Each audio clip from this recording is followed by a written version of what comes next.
Evangelho comentado de hoje, nós vamos tratar do capítulo 10 do Evangelho segundo o Espiritismo, bem-aventurados que são misericordiosos, hoje tratando de o argueiro e a trave no olho. Juntamente com Daniel, vamos procurar trazer em palavras simples para o nosso melhor entendimento. Daniel, nós sabemos que é muito comum você dizer que nós, no dia a dia, esse ensinamento do Cristo, né? Que nós vemos uma trave, um cisco, né? No olho do outro, vemos uma trave no nosso olho, né? Como que podemos transformar à luz da doutrina espírita em palavras simples para o nosso entendimento? Essa passagem do Evangelho, ela já está bem popularizada, né? Ou seja, nós vemos os mínimos defeitos nos outros, né? E não notamos os enormes defeitos que temos em nós. O simples fato de nós vermos o defeito do outro já é um defeito nosso, né? Então é assim, é como se andássemos, né, em fila indiana, um atrás do outro, que a gente nota a mochila que está nas costas do outro e a gente não vê, né, a mochila que está sendo carregada por nossas costas. O nosso estágio evolutivo, ele não está exatamente nessas condições, né? Nós ainda queremos reformar os outros, né, sem nos reformarmos. Mas como todos nós estamos na chamada imensa oficina chamada planeta Terra, é natural que a gente vá se burilando, né? Pouco a pouco, à medida em que nós introjetamos os conceitos do Evangelho, que são altamente ético-morais, nós vamos também nos dando conta que quanto menos nós notamos nos outros os seus defeitos, provavelmente teremos muito mais tempo para notar os nossos e trabalhá-los no sentido de transformá-los de defeitos, de viciações, em virtudes e possibilidades morais novas. Então, na medida em que nós passamos a nos compreender nesse fenômeno das interações sociais, das interações fraternais, a gente pouco a pouco vai trabalhando esses elementos. Né? É natural, ainda que nós tenhamos dificuldades, né? E vez ou outra, apontamos os dedos acusatórios para os outros e a gente não consegue ver aquilo que está na nossa conta ainda, né? Agora, Daniel, olhando para todos nós aqui no planeta, nós somos experts em observar os erros dos outros. Por que é tão difícil, Daniel, nós começarmos a observar e notar os bons exemplos e a qualidade dos outros? É que a nossa matriz moral ainda ela não está desenvolvida para isso, né? Haja vista aquilo que a própria mídia, e isso não é nenhum reparo que fazemos, ela explora muito mais as dificuldades do que as facilidades. Ela explora muito mais o crime do que a ação benfazejo, porque essas questões elas estão ainda muito atreladas ao nosso histórico pregresso, né? Nós estamos mais próximos da imperfeição, né? Daquela condição mesmo primária do que da angelitude. Nós estamos a caminho da angelitude, mas o nosso histórico é um histórico de violência, né? É um histórico de predações, de crimes, né? De desafetividades, né? De desavenças. Então, nós trazemos esta matriz ainda muito presente em nós. Currículo de vida. Exatamente. Né? Então, na medida em que nós fazemos um processo de substituição, que é um processo, não é simples, mas é um processo sempre crescente, né? A gente vai substituindo esses elementos, né? Mas a gente já nota no planeta Terra, e ao longo da sua história, que muitas criaturas do bem já passaram por aqui, né? E deixaram um rastro luminoso, né? Pelas suas obras, pelos seus exemplos. Então, nós acabamos nos mirando nesses elementos, porque o bem, é da natureza intrínseca do espírito. Toda criatura deseja fazer o bem. Se ela não o faz ainda, é porque ela não descobriu o valor do próprio bem. Mas não que ela não queira fazer o bem, é que ela não experimentou os benefícios que o próprio bem traz. Quando os Espíritos dizem que nós fomos criados simples e ignorantes, provavelmente é uma das maiores revelações, né, que eles fazem pela nossa natureza. A simplicidade e a ignorância, elas exatamente até nos permite, por isso a nossa conversa inicial, que não é assim para justificar o fato de que a gente pode ver o defeito no outro e não no nosso, mas ela funciona como um atenuante. Agora, nós não vamos ficar simples e ignorantes o resto da nossa trajetória espiritual. Nós vamos nos aprimorando. Esse é um fenômeno complexo de elaboração da alma, né? E quando eles dizem que nós fomos criados simples e ignorantes, mas o nosso foco, o nosso objetivo é a angelitude, né? Nós vamos mudando essas estruturas em nós, né? Se nós fomos no passado criminosos, provavelmente hoje o crime ele nos choque. Veja como nós já temos essa capacidade de fazer o cotejo entre a prática, entende? E a análise daquilo que o crime representa, né? E a gente já não pratica mais. Então, nós estamos em processo de aprimoramento. Por isso que o planeta Terra tem as características psicológicas, né, morais, deste conjunto de espíritos aqui do planeta Terra. Exatamente, né? Então, nós vivemos exatamente com o criminoso, mas também vivemos com aquela criatura que já está saindo desses estados em que o planeta ainda se demora. Que então, já é misericordioso. Exatamente, né? A criatura está num ponto mais adiantado, mas temos outras que estão chegando num ponto ainda bem atrasado em relação àquele que já está saindo desse processo. Desse processo, né?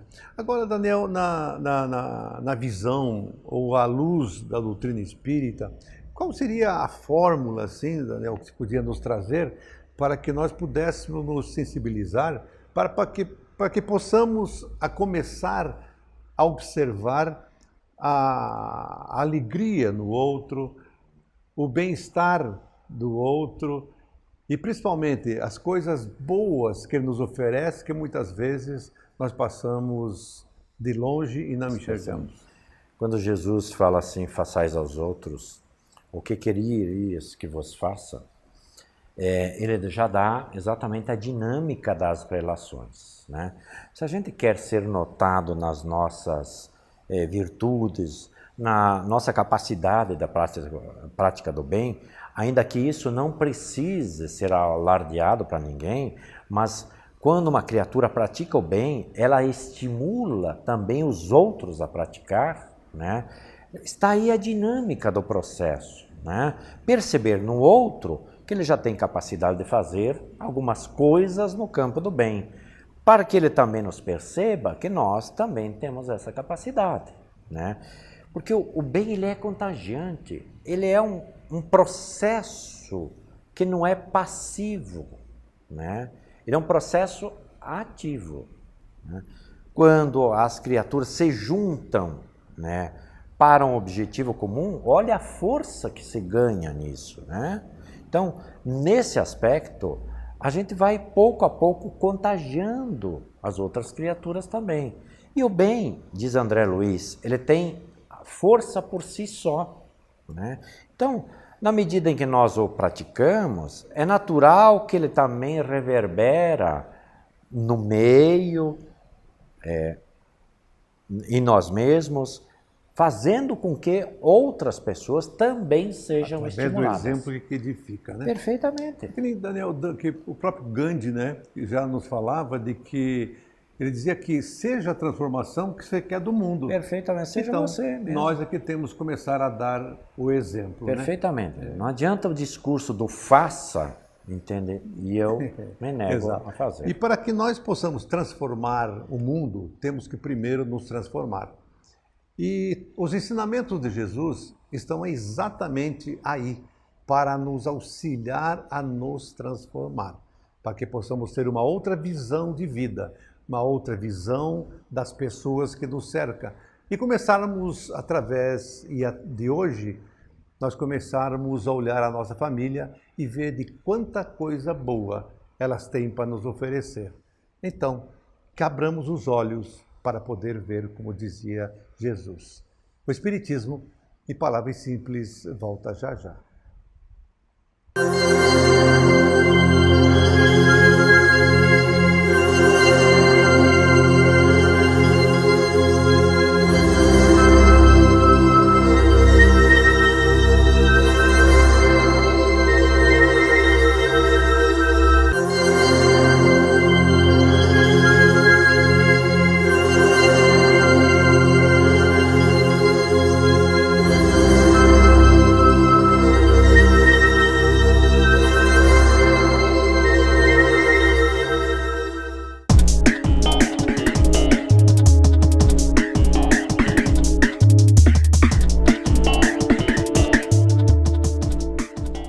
Olá, bem-vindo ao quadro Espírito Jovem.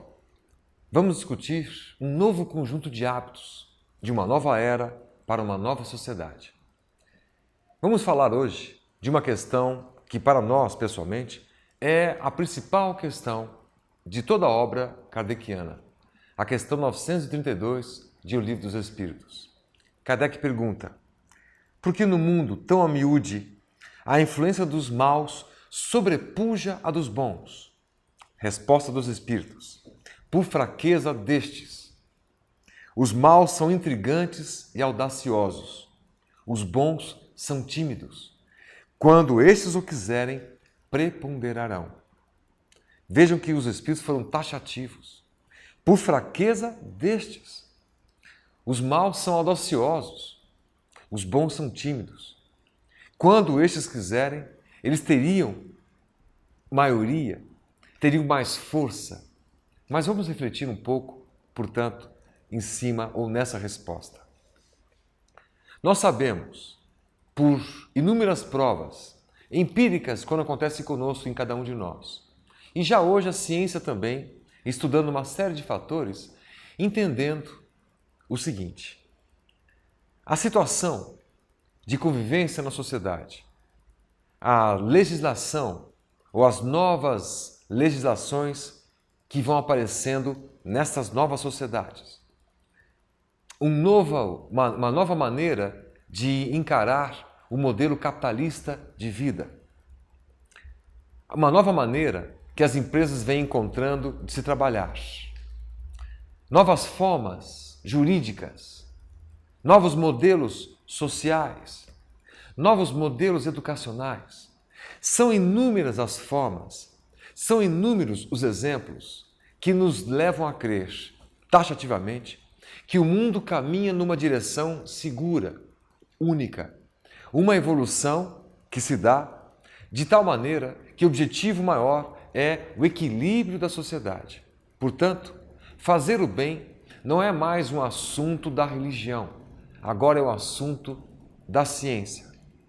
Novos cientistas, novos modelos, todos eles apontam para um novo caminho, que é um caminho que antes a religião apontava, mas ela dizia teoricamente. Enquanto nós, religiosos, não conseguíamos efetivamente mudar e transformar o mundo. O IBGE, Instituto Brasileiro de Geografia e Estatística, relata que 92% dos brasileiros são religiosos, declaram-se religiosos. O mesmo percentual de americanos ou norte-americanos declaram-se religiosos. E o mundo não está nenhuma vírgula melhor por conta disso. Mas a ciência e a filosofia continuam avançando num caminho único e extraordinário. Já são médicos, já são físicos, físicos quânticos, professores das melhores universidades do mundo, pesquisadores das melhores universidades do mundo, que vêm apontando diretrizes num sentido muito único. Nós estamos evoluindo. É preciso respeitar o outro. É preciso agir bem, pensar bem, de tal maneira que até a saúde nossa é melhorada quando nós assim agimos. A ciência está nos cercando a pouco e pouco, a passo e passo. E nós podemos perceber que o novo mundo está nascendo, o que requer de nós novos hábitos, uma nova compreensão da vida. Na educação, nas universidades, não se fala outra coisa, senão temos que ensinar os jovens, temos que aprender junto com os jovens novos valores. Mais do que a técnica de um farmacêutico, de um contador, de um tecnólogo, de um administrador, mais do que saber fazer a sua profissão, as faculdades, as universidades, as escolas têm discutido quais são os valores que nós estamos conseguindo ensinar e incutir nesses jovens. De nada adianta um profissional se formar, bacharel, por exemplo, num curso, quando ele tem condições para isso, abre o seu negócio e mantém antigos valores e antigos hábitos da corrupção, da lei da vantagem, né? Extrair o máximo de lucro e valorizar o máximo o consumo próprio, o consumo das pessoas. A questão do meio ambiente com as embalagens, não há essa preocupação. Ainda as grandes empresas não estão tão preocupadas com isso, fazem o mínimo, respeitam o mínimo à lei. E nós vemos ainda um consumismo desenfreado. O Natal é uma época onde isso fica evidente. As pessoas saem enlouquecidas pelas ruas, comprando, adquirindo, comprando, sem refletir, sem pensar. Mas isso vem mudando com o tempo. As mesmas empresas que antes poluíam sem a menor preocupação, hoje têm projetos gigantescos de responsabilidade social, de responsabilidade ambiental. Fazem questão de salientar que é fundamental a qualidade de vida dos seus funcionários, hoje chamados de colaboradores. Vejamos que em todas as searas do conhecimento humano, as áreas onde o ser humano atua, nós entendemos e podemos perceber este novo mundo, mais audacioso no bem, não tão tímido. As pessoas agora são provocadas para ter uma nova forma de pensar, uma nova forma de consumir, um consumo consciente, uma nova forma de ver a vida. Mas ainda assim, há inúmeros problemas. Ainda, no campo das mídias, o ibope televisivo é, em geral, provocado pelos assuntos mais banais possíveis. A violência e os desafios do sexo são ainda explorados para dar grandes audiências, enquanto que os programas que trazem reflexões, boas notícias, boa nova, ainda não ficam na vanguarda, ainda não têm um local de destaque. A pouco e pouco isso vai mudando. A pouco e pouco nós percebemos uma nova maneira de encarar a vida. São cientistas que têm dito aos quatro ventos que é fundamental que nós alimentemos bons pensamentos, pensamentos em equilíbrio, a fim de que a nossa saúde também alcance tal equilíbrio. Já não são mais os religiosos que têm o poder de transformar a vida das pessoas. Agora são as pessoas que reconhecem nelas próprias o poder de se autotransformarem num caminho mais audacioso no bem, de saírem das suas cascas, de saírem dos seus programas de televisão embotadas, né, com um pensamento único, a monoideia, saírem dos seus lares, ir conhecer a vizinhança, ir doar-se um pouco do seu tempo, perceber no derredor, em redor da sua localidade, da sua comunidade, aonde ela pode ser mais útil, o que mais ela pode fazer. Para aqueles de nós que somos professores, nós temos ouvido dos alunos que chegam e dizem: professor, o que eu posso fazer? Eu quero fazer alguma coisa de bem, de bom. As pessoas que vão aos centros espíritas e a qualquer religião têm dito aos seus padres, pastores, aos seus palestrantes espíritas, dirigentes espíritas, dizendo: olha, eu quero ser voluntário, como eu posso ajudar? O que eu posso fazer? Eu preciso fazer alguma coisa. A sociedade, meus amigos, vem enxergando uma nova forma de viver, uma nova forma de ver a vida. É uma forma de ver o bem, não somente no outro, mas dentro de nós, tirando de nós uma energia e colocando ela para ação. A bondade penetra-nos pelo pensamento, escorre-nos pelo coração ou para o coração, e assim sentimos o amor. Mas só isso não basta. Ela tem que escorrer para as nossas mãos, a fim de que possamos trabalhar no bem, agir de fato, realizar de fato. Nesta nova era, dizem os espíritos luminares, muitos são os chamados. Para quem tem ouvidos de ouvir, que ouça. Quem tem olhos de ver, que veja, que perceba. Que as oportunidades de fazer o bem e realizar estão por aí, em todos os locais. Estão dentro de nós, estão nas nossas famílias, no nosso ambiente de trabalho.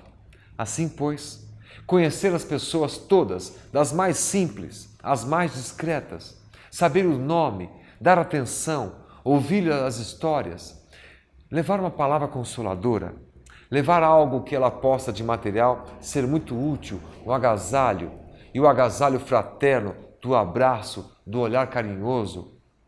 É chegada a hora, enfim, de mudar nossos antigos hábitos, de mudar nossas monoideias e incutir em nós este novo pensamento no bem.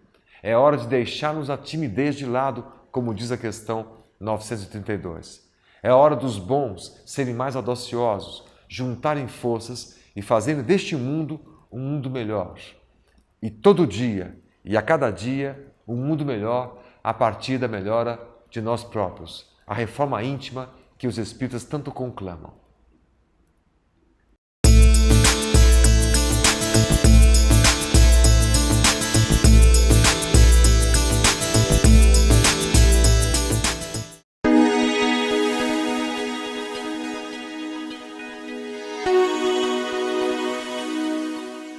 Olá, amigos, nosso fraternal abraço, nossa rogativa a Deus por todos nós. Este quadro consolador, nós procuramos trazer algumas reflexões do entendimento do Espírito, para que possamos então nos compreender. Nós falávamos da trajetória do Espírito, recuperando um pouco a nossa fala, para que possamos entender a construção. E é perguntado dentro dessa trajetória do Espírito, que nasceu simples, ignorante, é milenar, né? Teve sucessivas vidas, a proposta é chegar a Deus, a proposta é aprendizado, a proposta sempre é burilar as nossas imperfeições, é não nos afastarmos de Deus nesse sentido, dentro do mundo transitório em que viemos aqui como uma grande escola a aprender. É perguntado aos espíritos como é que o espiritismo vai contribuir ou contribuirá para o progresso do mundo, para o progresso do ser. E os espíritos vão responder para nós que o espiritismo tem a grande missão de destruir o materialismo, que está dentro da proposta que viemos estudando, que é um mundo transitório. Mas também eles nos informam que a grande chaga de todos nós, o grande mal de todos nós, está no orgulho e no egoísmo.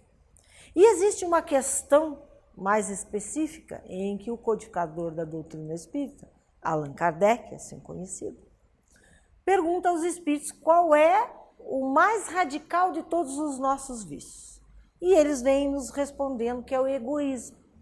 E pede para que a gente pense a fundo na raiz de todo o mal da criatura humana. E verificar se em todo o mal, em toda a nossa proposta simples do cotidiano, de vivência, não existe ali no seu cerne o próprio egoísmo. E do egoísmo deriva o orgulho, a vaidade, a cupidez, né? O ciúme, a inveja, o querer o poder, inúmeras viciações que faz com que o ser humano, dentro da proposta do Espírito, se perca dentro desse mundo transitório, conforme vemos construindo o entendimento. E aí nós vamos ter que refletir. Bem, destruir o materialismo, essa nossa ideia de que todas as nossas conquistas nos fazem felizes. E nós sabemos, e temos exemplos dentro da vida, que não é verdade essa questão. Que muitas vezes a pessoa possui inúmeras posses, riqueza, pode tudo, pode comprar tudo, e, no entanto, demonstra uma infelicidade profunda, às vezes chegando até o suicídio, drogadição, né? Parece que tudo que ela tem e possa comprar, muitas vezes para ela falta tudo, falta a essência. E aí que nós vamos entender o ser essencial que somos. E esse trabalho dessa busca desse ser essencial que somos. Então, quando nós falamos do desapego, por exemplo, nós não estamos só nos situando do desapego. Ah, não, mas se eu morrer não tem problema. Eu sei que eu morri, não vou estar na minha casa de novo, não sou apegada ao meu lar, à minha casa, às minhas coisas. Não é só dessa essência simplória que nós estamos falando, mas sim da proposta evangélica de Jesus. Haja visto que Jesus é o exemplo. Que Jesus tinha? Que ele possuía? Qual a casa que ele tinha? Qual a cama que era dele? E aí nós vamos ver o exemplo da importância, da grande vitória do Espírito, e que ele demonstrou isso na cruz, quando ele se deixou imolar para mostrar para nós o sacrifício e a esperança, o bom combate dentro da vida, que a vitória, como as pessoas esperavam dele, não era a vitória dentro da matéria, ou o trono que ele tomaria e reinaria e impediria as grandes taxas de impostos, porque o povo se sentia miserável diante das dificuldades que eram impostas ao povo. E aí nós vamos entender que a grande lição da cruz é a grande vitória do Espírito. E, ao contrário da vitória que se esperava, o homem, né, que o homem esperava, que era a vitória da conquista da matéria. Então, vai destruir o materialismo, dentro da proposta de que o Espírito vai ter que entender que ele está na matéria, ocupando certas condições, certos aprendizados, e que ele vai ter que se questionar: qual é a minha finalidade aqui? Por que vivo? Por que estou aqui? Por que estou nessa família? Por que tenho esses problemas? Por que fulano ou beltrano não gosta de mim? Por que eu não gosto dele? Por que não consigo me ajustar com ele? Qual é a minha proposta? Para onde eu vou? Qual é a minha finalidade como filho de Deus?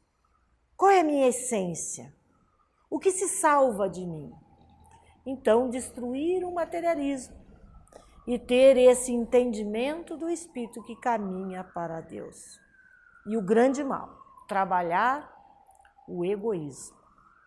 Trabalhar em si a conjugação do eu tirano para conjugar nós, dentro da proposta de amor e de fraternidade que Jesus nos ensinava e nos ensina. Então, a grande bandeira, a grande divisa que o Espiritismo traz para nós é: fora da caridade não há salvação, no sentido da ação do bem. Amar a conjugação da lei maior que todos nós conhecemos dentro da proposta das religiões, quando nós conjugamos ame, é a ação do bem. A palavra ame quer dizer que eu estou numa ação promovendo o bem pelo outro. Porque quando eu penso nesse bem única e exclusivamente para mim, ou seja, para os meus, nesse sentido, eu estou sendo egoísta. Eu estou na tirania do eu e não estou entendendo a grande proposta da era do Espírito. E nós vamos caminhando para Deus. No nosso próximo bloco, nós vamos conversar sobre essa construção, sobre essa raiz do egoísmo em nós, né? Sobre a raiz dessa problemática que nos leva ao orgulho, que nos impossibilita a fraternidade, que digamos assim, ao contrário, o antídoto contra, né, a favor da caridade. Então, nós vamos fazer essa construção. Nós desejamos a você muita paz, que o seu lar seja abençoado. Continue assistindo o Espiritismo em Palavras Simples, agora também no YouTube, muito fácil para você consultar. Muita paz.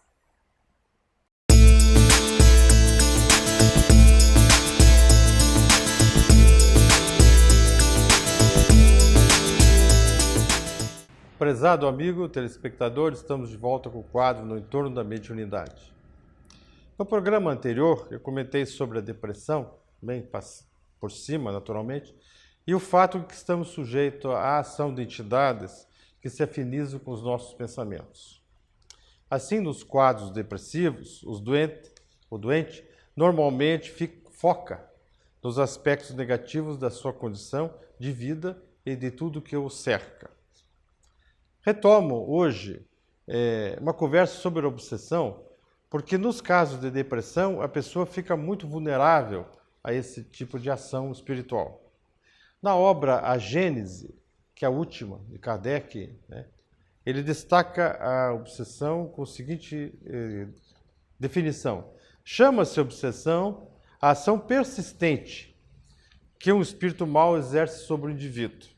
Está claro aqui que é a ação persistente de um espírito mau, que por consequência ele é um espírito inferior, e um espírito superior não seria mau. Tem gente que diz, não, a obsessão é um espírito inferior. Para Kardec é uma ação persistente de alguém que quer fazer uma maldade, seja vingança, seja qualquer outra coisa. Nós sabemos que a obsessão tem múltiplas causas, e por isso mesmo uma característica diversa, uma natureza ampla. Não existe uma razão única para a obsessão. Kardec, então, dedicou todo um capítulo no Livro dos Médiuns, que é o 23º, e itens na Gênese, ao longo também de artigos da Revista Espírita, onde contém-se muitos relatos e comentários. Ele tratou muito profundamente esse assunto.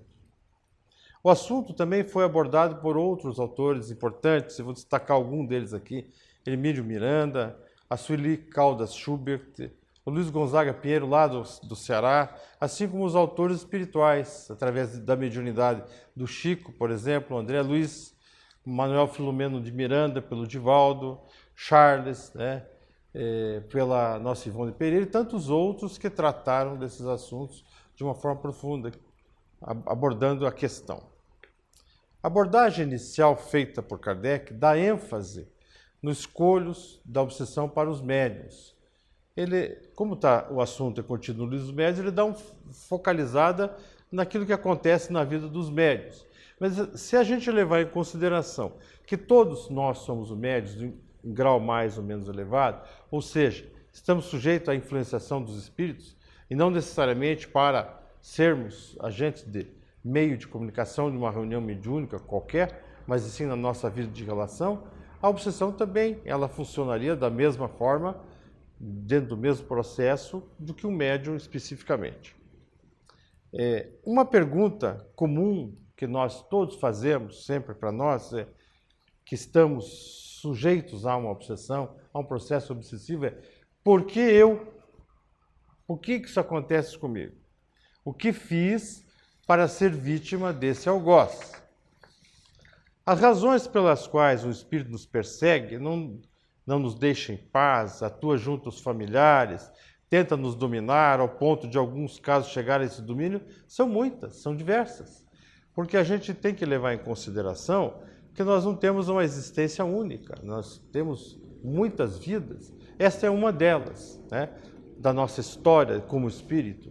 Nós tivemos múltiplas personalidades em vidas passadas, cada vida uma personalidade, os encontros e desencontros. Então nós não temos assim uma explicação, mas tem causas da vida presente que daí identifica. A resposta pode ser complexa, pois a vítima de hoje que nos persegue, a vítima de hoje, ou seja, não que nos persegue, a vítima de hoje que está sendo perseguida, ela pode ter sido o algoz em vida passada. Ela foi o espírito mau que atuou, e aí alguém não gostou da ideia, não perdoou, não quis desculpar, e num processo de reencarnação vem cobrar a dívida e atua em cima do indivíduo num grau que vai e vem, às vezes por muitas e muitas reencarnações.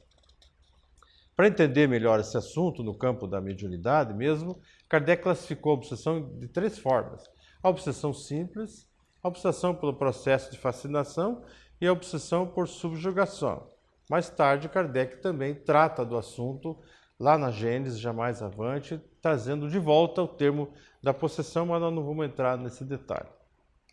Na obsessão simples, que eu queria dar um destaque, Kardec coloca o seguinte: está caracterizada a obsessão simples quando o espírito malfazejo se impõe ao médium, se miscui ao seu malgrado nas comunicações que recebe, lhe impede de se comunicar com os outros espíritos e se substitui àqueles evocados.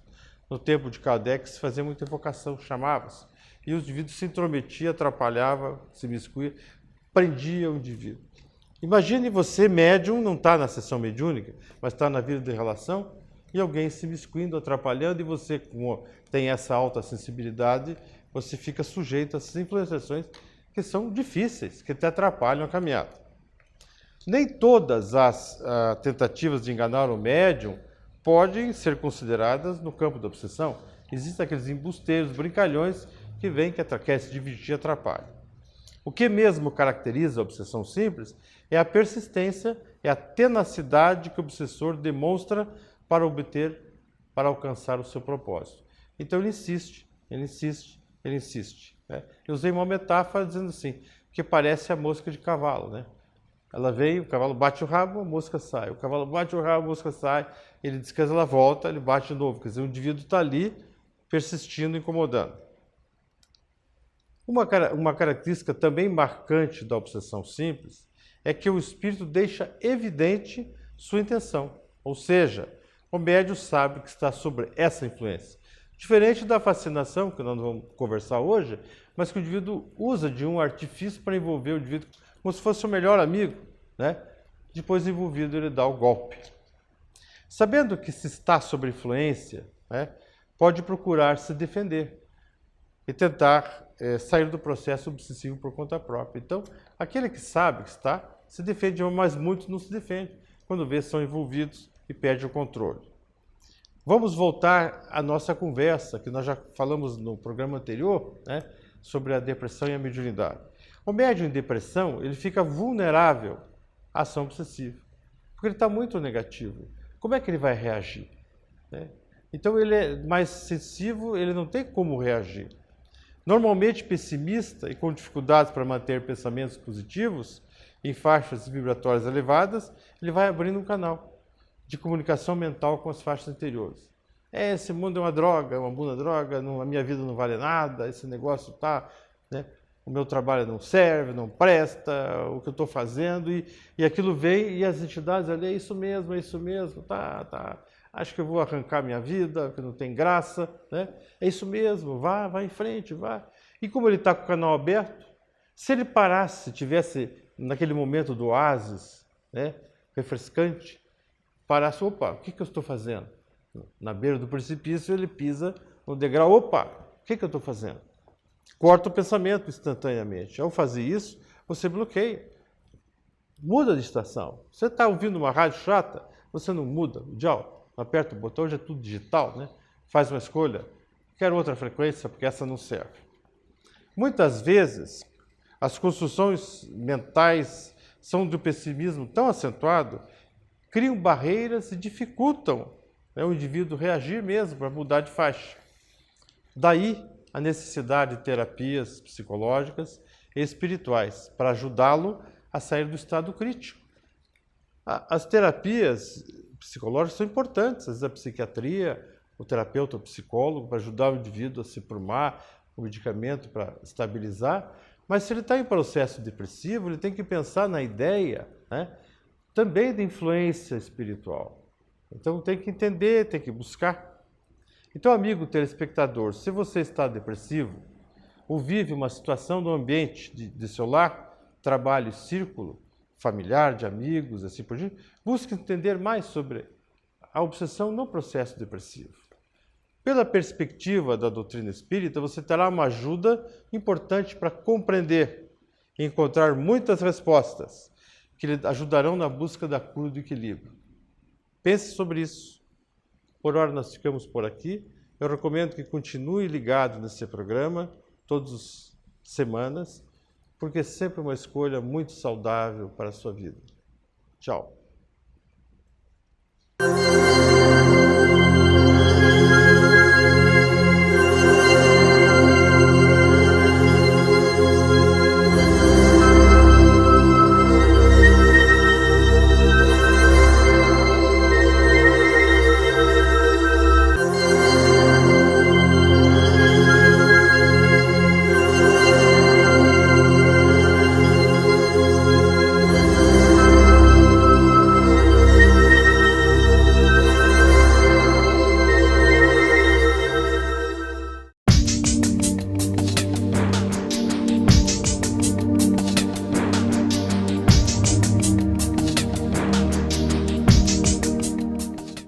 Olá, amigos. Este é o quadro A Vida em Pauta.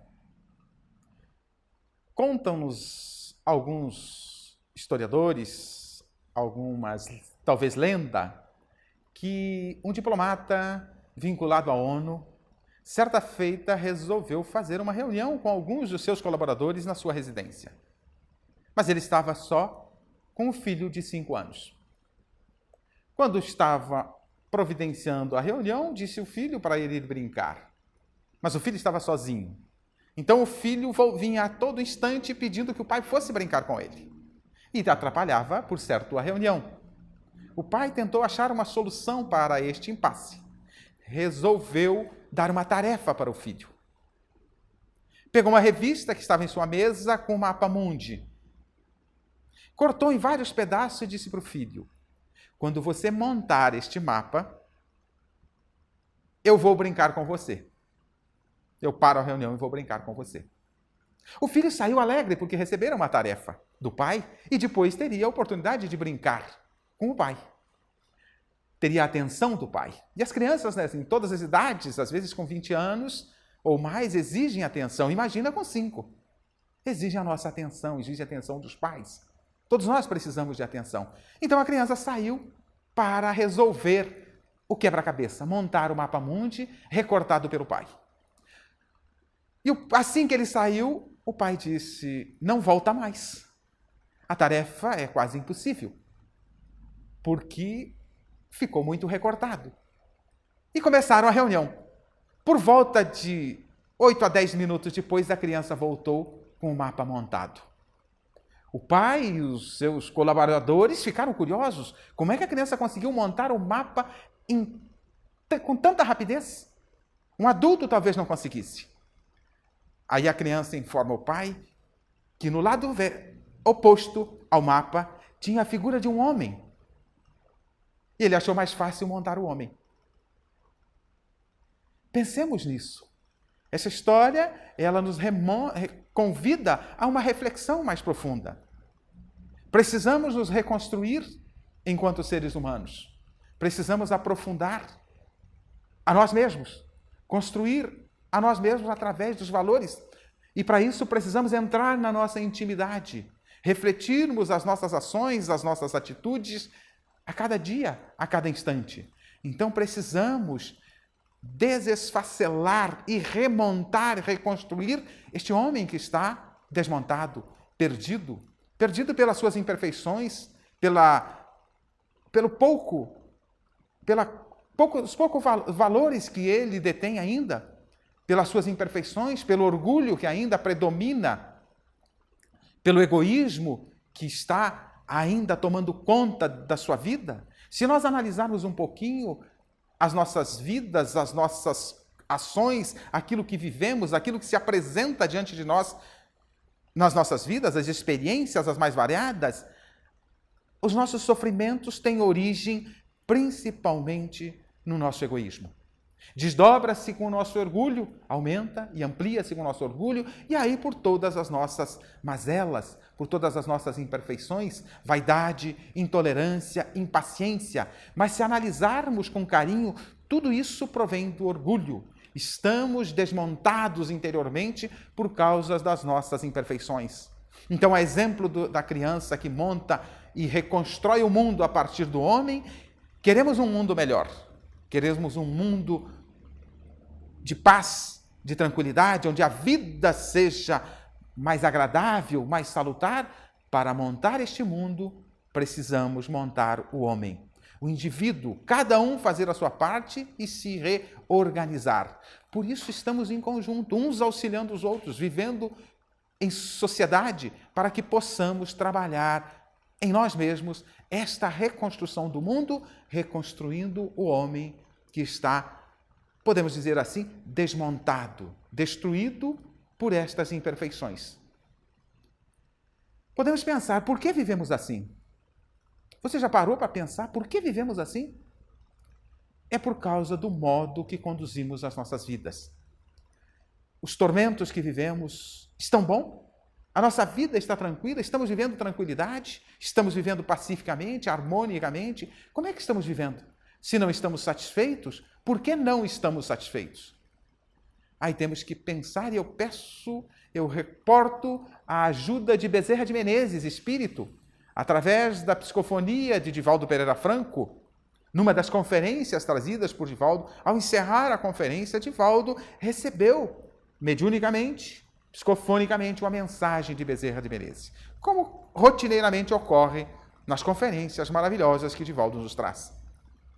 Mas neste tema, o que me interessa é que, em determinado momento da fala de Bezerra, através do instrumento mediúnico de Divaldo Pereira Franco, da sua voz, nos traz o seguinte: o homem, falando do homem da atualidade, isso ocorreu lá por 2009, 2008, numa das conferências de Divaldo, ele nos traz que o homem da atualidade vive momentos de conforto e facilidades, trazidos pela ciência e pela tecnologia, mas vive momentos de angústia, tormento e depressão, porque perdeu o endereço de Jesus. Então nós temos aí muitas coisas conquistadas, facilitando as nossas vidas na questão exterior. Mas a felicidade, a paz, a tranquilidade, um mundo melhor, não está apenas nas condições exteriores, está nas condições interiores. E quando ele diz que perdemos o endereço de Jesus, ele está querendo dizer que Jesus trouxe as lições necessárias para construir e reconstruir o homem a partir do seu íntimo, a partir dos seus valores internos. Por isso Bezerra assevera, a partir de retomarmos o endereço de Jesus, poderemos melhorar as nossas condições. Angústia, tormento e depressão é o auge das nossas doenças internas. A depressão é o clímax das nossas doenças, nossos sofrimentos internos. Jesus trouxe o remédio. Emmanuel, no livro Caminho, Verdade e Vida, ele vai nos dizer que sucumbiríamos de fome espiritual não fosse esta videira da verdade e do amor que o Supremo Senhor nos concedeu em Jesus Cristo. A mesma coisa sendo dita de outra maneira. Perdemos o endereço de Jesus e sucumbiríamos de fome espiritual. O auge da fome espiritual, da fome interna, isso que Emmanuel está nos dizendo, é a depressão. E os entendidos da psique humana, nos últimos tempos, têm nos dito que o século XXI é o século da depressão. Por quê? Tivemos tantas conquistas externas, tantas facilidades trazidas pela ciência e pela tecnologia, como assevera Bezerra de Menezes, como a realidade está aí a nos mostrar. Mas por que vivemos o século da depressão? Porque não resolvemos as nossas questões internas. A solução está no Evangelho de Jesus, na prática daquilo que ele nos convida. A caridade, a humildade, a benevolência, a indulgência, estes são os valores que nos convida Jesus, para que tenhamos paz interior. O exterior é mais fácil. Então precisamos conquistar a nós mesmos, para que o nosso jugo, como propõe Jesus, seja suave e o nosso fardo seja leve. E isto se conquista com escolhas, melhorando as nossas escolhas. Os recursos para fazermos escolhas estão disponíveis no Evangelho de Jesus. Eu sou o caminho, a verdade e a vida. Ninguém vai ao Pai senão por mim. Continue assistindo o nosso programa Espiritismo em Palavras Simples.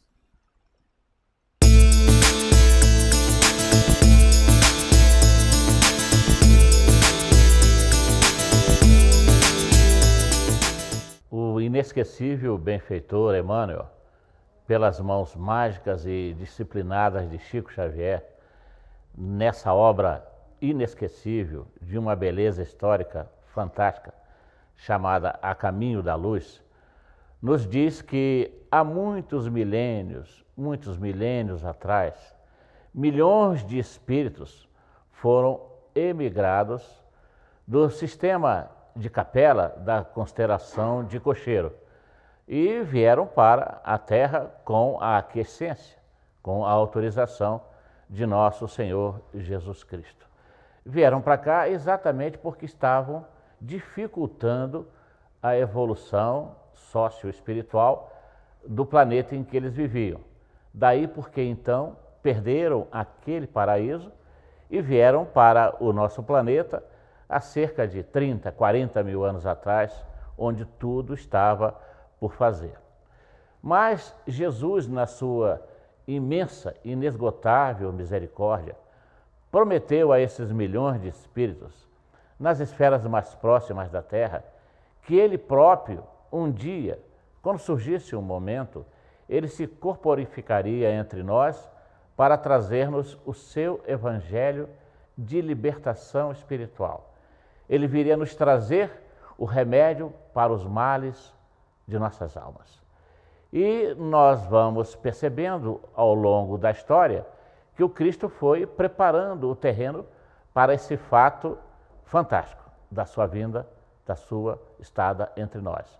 Há 3.200 anos atrás, vamos verificar e encontrar a certeza da existência de um dos maiores médiuns que a história já conheceu, com o nome de Moisés, ou seja, aquele que veio das águas. Esse médium extraordinário que organizou a vida socioeconômica, político e religiosa do povo hebreu e nos trouxe a certeza do Deus único e ainda mais os 10 mandamentos. Depois de Moisés, nós tivemos uma sucessão de outros missionários que vieram ajudar a contribuir com a melhora dessa programação previamente estabelecida por Jesus nos planos mais elevados da vida. É assim que vem aquele período dos reis.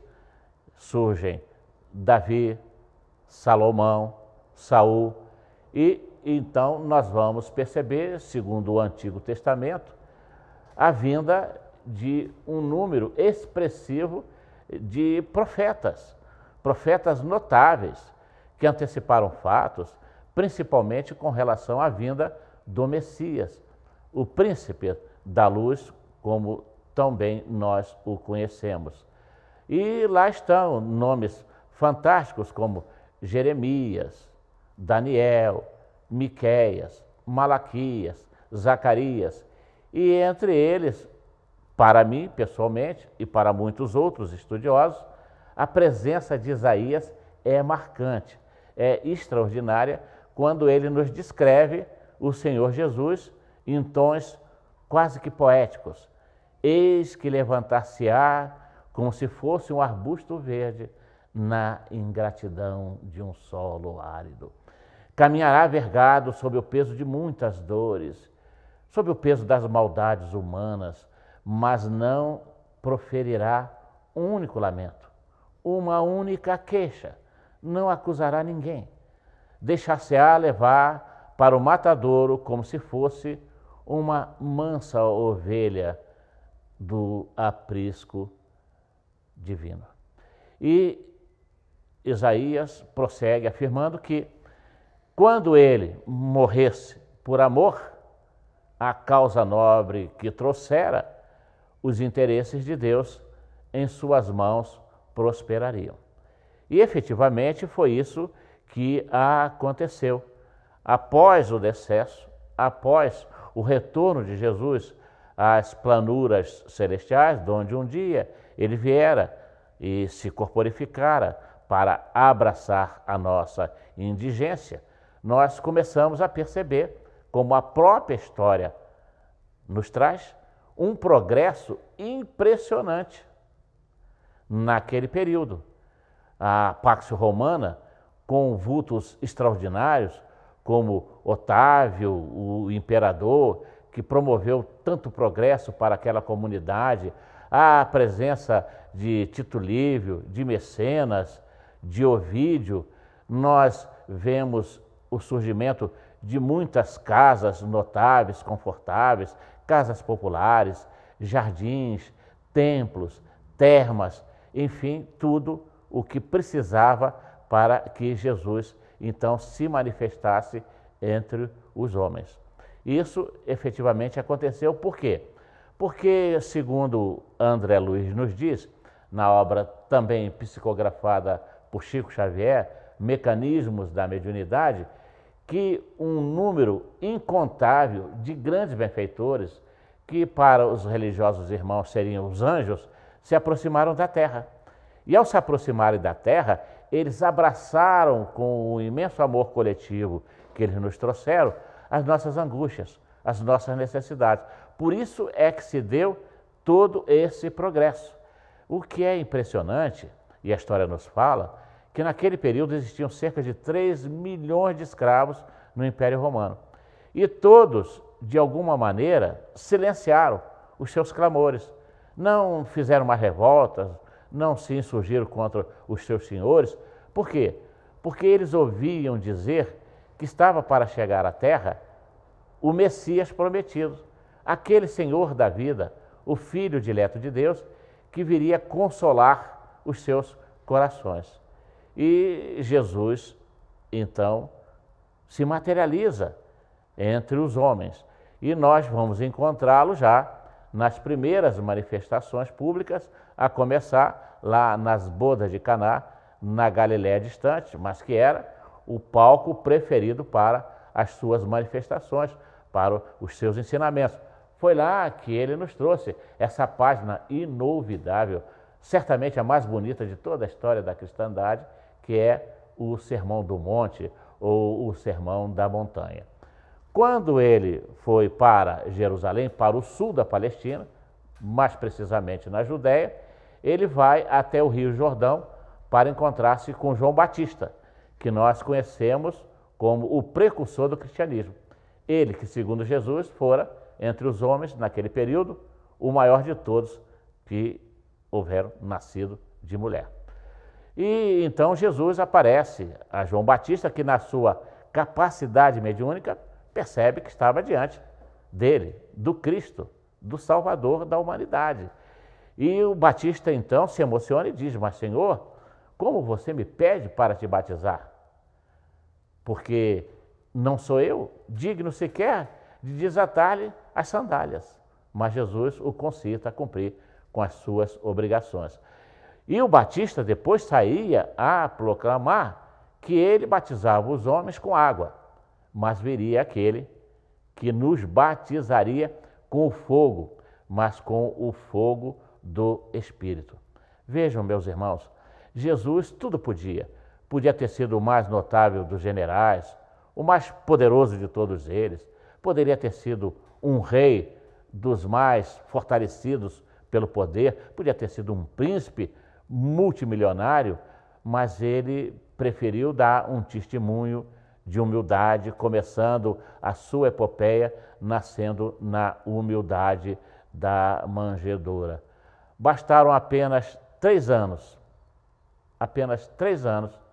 em que o Mestre esteve conosco aqui na terra, lá naquele palco ainda tumultuado da vida, que nós chamamos de Israel, outrora a Palestina, que naquela época era uma tetrarquia, que começava no sul, com a Judéia, passava pela Pérea, pela Samaria e ia até o norte, na Galiléia. E ele percorreu todas essas pragas, levando a grandeza do seu coração, levando os seus ensinamentos de luz, levando o seu imenso carinho. Ele nos abraçou com seu imenso amor. Foi ele quem nos trouxe o fardo leve da sua eterna e infinita misericórdia. E ele, apenas em 3 anos, ele transformou o mundo. Ele dividiu a história entre antes dele e depois dele. Nós vamos prosseguir nas outras oportunidades, trazendo dados novos a respeito do Mestre que nós tanto amamos, nesse período majestoso que nós chamamos de Natal, nesse período de dezembro, que se antecede por novembro, em que a gente já começa a perceber a vibração magnífica da espiritualidade entre nós.